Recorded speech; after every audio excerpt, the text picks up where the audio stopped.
Good, happy Monday morning. I'm Riley King, and welcome to the Riley King Newscast. Let's get started. First up, one killed in early morning fire in Seabrook. One person was killed Monday in an early morning fire at an apartment complex in Seabrook. Firefighters responded to a fire at a 12-unit apartment complex on Lafayette Road just before 1 a.m. and found one victim in the first-floor unit, officials said.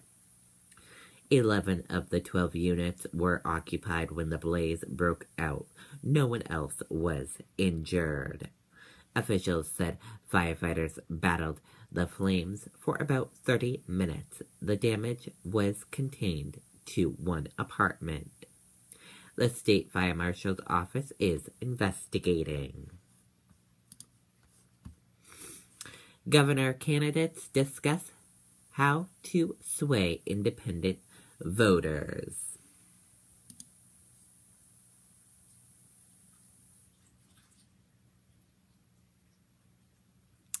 Let's take a listen to this video from WMUR News 9. Dependability and the latest technology. So what would be different if you switched to a local credit union to save on fees? Not much. You get a new card and more money to spend. To learn more, visit bettervaluesbetterbanking.com.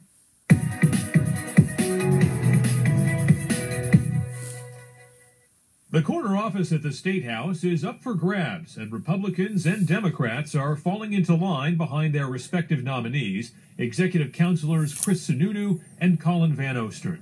But independent voters make up New Hampshire's largest voting bloc, and they will play an outsized role in deciding who governs the Granite State. We're a purple state, whether it's the independent voters, Democrats, Republicans.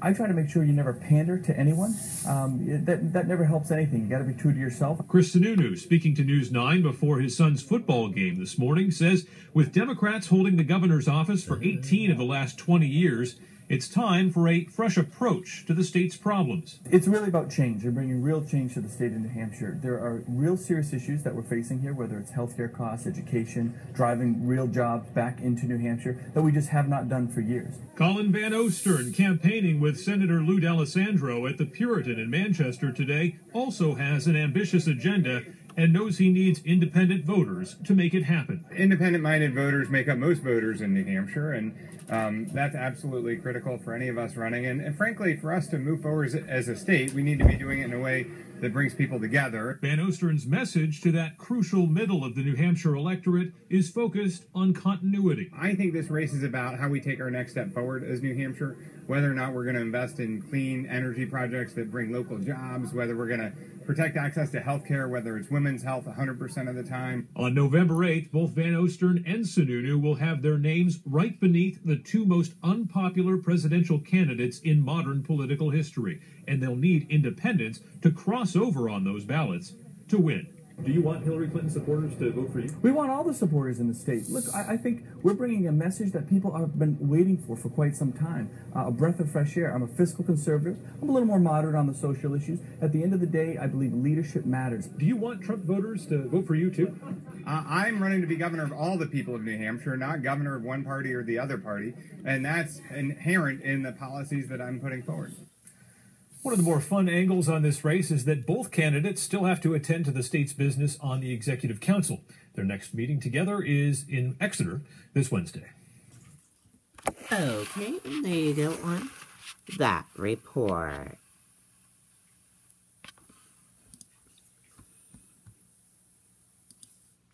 Kim Kardashian West held up at gunpoint in Paris hotel room. Kim Kardashian West was held up at gunpoint inside her hotel Paris room on Sunday night, according to a spokesperson. A spokesperson for Kim Kardashian West confirmed the incident, saying two armed masked men dressed as police officers were behind and held up, and adding, "She is badly shaken but physically unharmed." Kardashian West was in the city for Paris Fashion Week. Sorry about that. I have some allergies this morning. Trump's tax write-off shows his business generates Giuliani, Christie says.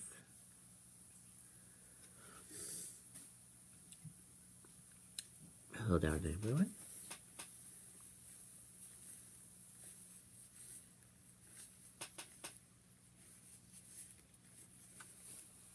Okay.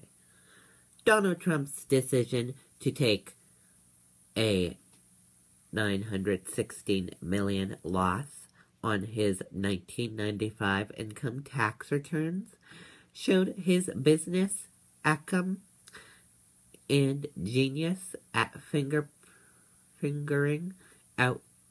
out how to minimize his tax bill, two of the Republican presidential candidates' advisors said on Sunday. Taliban launches major assault on Afghanistan city of Kunduz.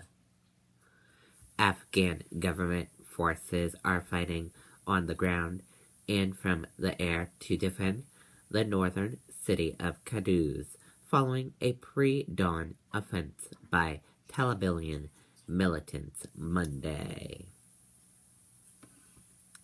And that does it for the Riley King Newscast right here on the Riley King Network.